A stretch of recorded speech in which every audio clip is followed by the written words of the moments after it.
Hi தங்கங்களா, எப்படி இருக்கீங்க?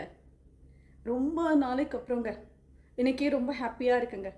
ஒரு தம்பி எனக்கு மெசேஜ் பண்ணியிருக்குங்க டிஎம்மில்.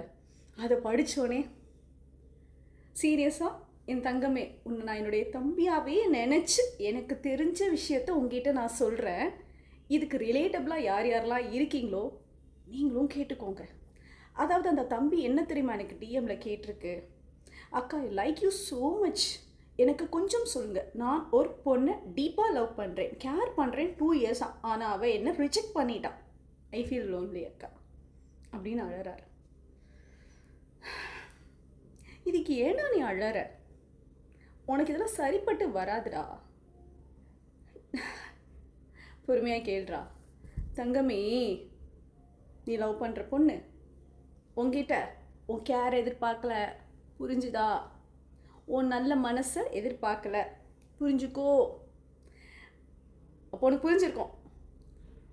மற்றதெல்லாம் அந்த பொண்ணுக்கு உங்ககிட்ட இருந்து தேவைப்படுது, இது அவளுக்கு தேவையில்லை. அப்போ அவள் உனக்கு தேவையில்லை.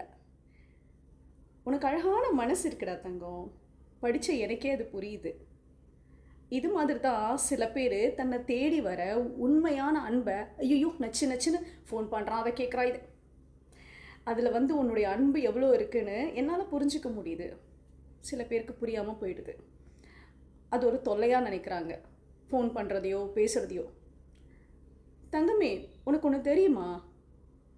எல்லார்கிட்டையுமே கேட்குறேன், இந்த பையனுக்கு வேற பொண்ணு கிடைக்காதா? சீரியஸ்லி? இல்லை இந்த பையனுக்கு போகிற வேறு இடம் இல்லையா? லவ் பண்ணுறதுக்கு பொண்ணே இல்லையா? ஏன் குறிப்பிட்டு அந்த பொண்ணை மட்டும் லவ் பண்ணுறார்? அதுதான் உண்மையான காதல். காதல் எல்லாத்துக்கிட்டே வராது, ஒரு சில பேர்கிட்ட தான் வரும். அவர் நினச்சா போயிருக்க முடியும். 2 வருஷமாக காத்துட்டு இருந்திருக்காரு. போக தெரியாமல் ஒரு விஷயம் புரிஞ்சுக்கோங்க, போக தெரியாமல் இடம் இல்லாமல் நம்மக்கிட்ட வராங்கன்னு நினைக்காதீங்க, அன்பு இல்லைன்னு நினைக்காதீங்க. அவங்களுக்கு போகிறதுக்கு நிறைய இடம் இருக்குது. லவ் பண்ணணும்னு நினச்சா அவங்க 1000 பெண்களை யாரை வேணால் லவ் பண்ணலாம், பதிலுக்கு அந்த பொண்ணுங்களும் லவ் பண்ணும். ஏன் குறிப்பிட்ட ஒருத்தர் லவ் பண்ணுறாங்க தெரியுமா? அதாங்க லவ், அதான் லவ். அதை புரிஞ்சுக்கிட்டாவே போதுங்க. இப்போ உனக்கு லாஸ்ன்னு நினைக்கிறியா?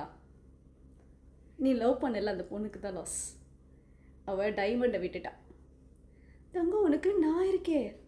உன் அன்பை புரிஞ்சுக்கிட்டு, புரியுதா, உன்னை தேடி ஒரு பொண்ணு வருவா. அதை தான் நீ டிசர்வ் பண்ணுற, அவள் உன்னை டிசர்வ் பண்ணுறான்னு அர்த்தம். வெயிட் பண்ண அக்கா, நான் இருக்கேன்.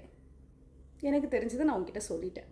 இந்த மாதிரி யாருக்காவது என்கிட்ட பேசணும், மனசு விட்டு பேசணுன்னா சொல்லுங்கள், பேசுவோம்.